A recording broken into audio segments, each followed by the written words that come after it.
Сәлеметсіздер ме, құрметті әріптестер. Бүгін сіздерге ұлттық бірыңғай тестілеу орталығының тегін өздеріңізді бақылау, тестілеу мақсатында ашылған сайтпен таныстырғым келіп отыр. Сіздер Google-ға пробный НТК деп жазасыздар. Жазған кезде сіздерде бірінші бағандағыдай мына тұрғандай шығады. Осы бірінші шыққанға кіреміз. Кіргеннен кейін сіздерде осындай бет ашылады. Сіздер бұны телефон арқылы тапсырсаңыз да болады, немесе ноутбук арқылы кіріп тапсырсаңыздар болады. Мына жерге ЖСН жазасыздар. Өздеріңіздің ЖСНдеріңізді жазып, әрі қарай дегенді басып кіресіздер. Міне сіздердің аты-жөндеріңіз және мұнда тестілеу түрін таңдаңыз деп тұр. Егер сіз мектепте мұғалім болып жұмыс жасаңыз, бірінші жалпы орта білім беру таңдайсыз. Балабақшада болса мектепке дейінгі білім беру және қосымша білім беру деген бар. Өздеріңіз осыған байланысты таңдайсыздар. Және тілдер бар, қазақша, орысша. Өзіңізге ыңғайлы тілді таңдап, сосын пәндеріңізді таңдайсыз. Мысалға, бірінші бастауыш сынып бойынша пәнді таңдап тестілеуді бастаймыз. Тестілеуді бастау.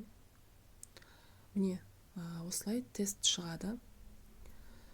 Тест шыққаннан кейін, міне, 69 сұрақ.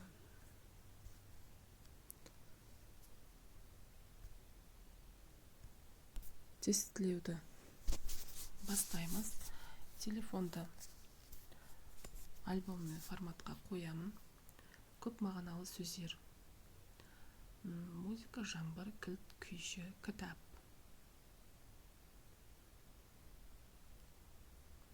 Келесі сұраққа өтеміз. Бір күн аспанға лақтыру сөзінің мағынасы.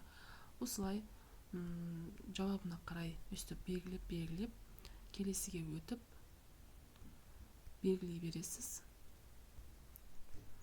Енді мен қазір сіздерге көрсету мақсатында осылай тез басып тұрмын. Ал енді болғаннан кейін педагогика оқыту әдістемесі деген пәнді таңдау арқылы оны да тапсырасыз. Сосын ең соңында жоғарыда тұрған тестілеуді аяқтау дегенді басып, тестіңізді аяқтайсыз.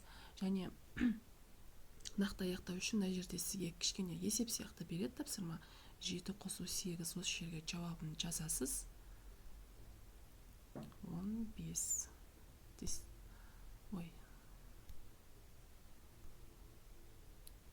жауабы 14 аяқтау дейміз.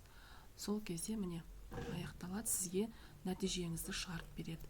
Мысалға, мен жаңа бастым ғой, сол жерде дұрыс жауаптары шығады, және қайсысы дұрыс болса соған 1 балл беріп отырады төменде тестілеудің нәтижесінде.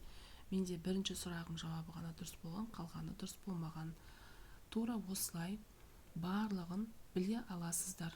Және ноутбукпен ашсаңыздар, қатемен жұмыс жасап, қай сұрақ дұрыс екенін білуіңізге де болады. Бұл біраз уақыт аралығында тест сұрақтар жаңарып отырады. Сол кезде, жаңарған кезде қайталап тапсырып өзіңізді дайындай аласыздар. Сіздерге ақпарат пайдалы болды деп ойлаймын.